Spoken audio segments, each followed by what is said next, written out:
Flight boss, bitch. You know, for sure. You're now listening to the Mind of an Terry's Moon. I'm the Royal Archangel URIEL, and I'm here to carry out God duties and motherfucking responsibilities. And this video right here is going to be about why are you emotionally unstable. Now, we are all emotionally unstable to a certain degree, but some are more than others when we start to talk about a percentage level. So here's the thing, right? Why are you emotionally unstable? Now, this comes from early in your life, building as an accumulation of being in circumstances or situations of overthinking and over worrying about if you're doing well in the eyes of people that you actually care about in some way, shape, or form. When you're around individuals that you actually respect, that you actually care about, right? They put a certain pressure on you in some way, shape, or form. And when you're in a constant state of worrying about if you're doing well in the eyes of these individuals or not, it start to build accumulation, especially if you don't get the confirmation. Like if you're put in a lot of scenarios where you're feeling the pressure of, is you going to do right or wrong in the eyes of these individuals that you care about? But let's say all these situations play out in ways that you don't even get a lot of confirmation if you're doing well or not. And then you get the most of the attention when you do mistakes. So for the most part, this puts you in a situation where you start to build inner security levels, insecurities, to the point that you start to become emotionally unstable. Because when it's time for you to think or feel on your own in a circumstance or situation, not only is that person that you've been trying to please is not there, you also don't know or have a starting point on what others expect from you in some way, shape, or form. This shit always trying to fall as soon as I start recording. God damn. You also don't have a starting point on what others expect from you.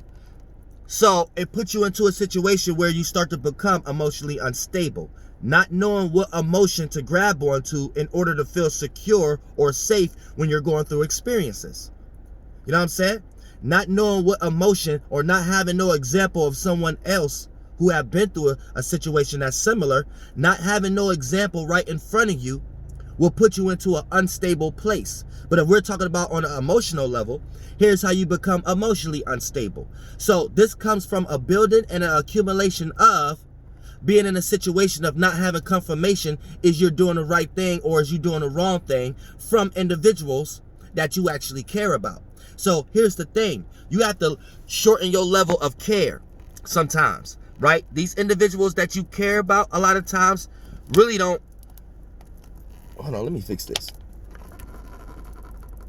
These individuals that you care about really don't care about you in that same level, to that same magnitude.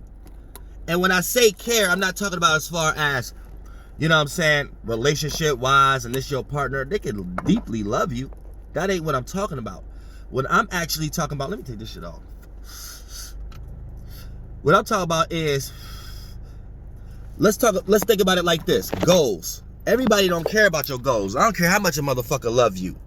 If a motherfucker don't see your visions in some way, shape, or form, they're not gonna necessarily care about your goals.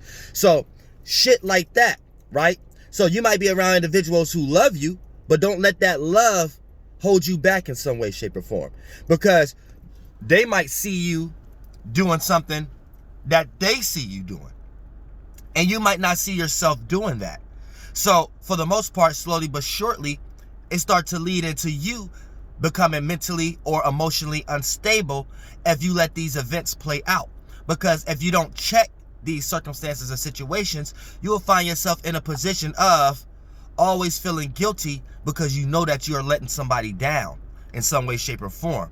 And depending on this individual and what you're letting them down on, that puts you into a situation where you're going to become unstable, right? Because you respect them so much that you almost going to live your life through their eyes. They almost convince you to want to do the things that they want you to do. But if you ain't did it yet, that's always a spiritual example of that ain't what you want to do. So the more you're trying to convince yourself based upon these people and how close you are to them, a lot of these people are your partner, your marriage. You love them and stuff like that. So a lot of times you will allow that energy itself to rock you to sleep. So here's the thing, like I said, You let that situation go on and on and on. It builds accumulation, and that accumulation end up having you be in situations where you are emotionally unstable now, because now you don't even know how to be when you're going about doing shit that you actually want to do. See what I'm saying?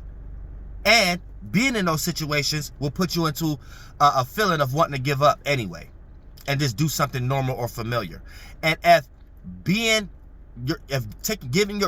your power took away, or being in this kind of situation where that's familiar, being emotionally unstable, then you're familiar and comfortable with being emotionally unstable. And that's a hard thing to change, because in this world of demonic energy, we get attached to desires. And once something like that become a desire, that's a one-class ticket to motherfucking hell. And I love y'all from the bottom of my heart. So, you know what I'm saying? Be careful of what you are attaching your energy to, and be careful on what you are allowing to accumulate in your life, because this is what's making you be emotionally unstable. Flight boss bitch, you know, for sure.